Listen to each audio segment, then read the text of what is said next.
لو حضرتك مستثمر أو رجل أعمال أو شاب وحابب تدخل مجال توزيع الأدوية وعاوز تعرف معلومات عن ركن مهم من أركان سوق الدواء المصري وبوابة كبيرة للاستثمار التكنولوجي والنقدي، يبقى أكيد محتوى الفيديو ده يهمك. باختصار، عدد مخازن الأدوية في مصر يتجاوز 1200 مخزن تقريبا على مستوى الجمهورية.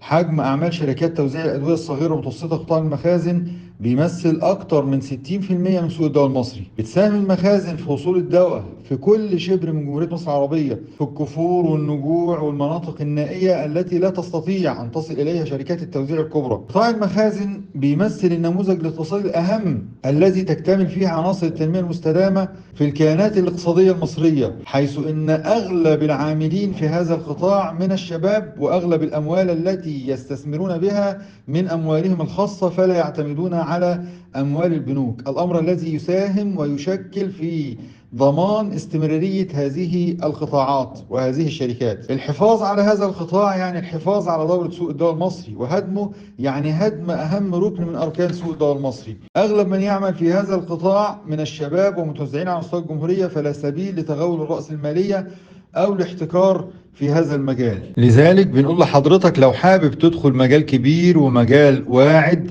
ويكون ركن مهم جدا في مسألة توطين الدواء في سوق الدواء المصري، وبيحقق نموذج الأمثل والمشرق للتنمية المستدامة، أكيد محتاج تعرف أكتر عن قطاع مخازن الأدوية معا نحو مستقبل مشرق وأفضل في سوق الدواء المصري.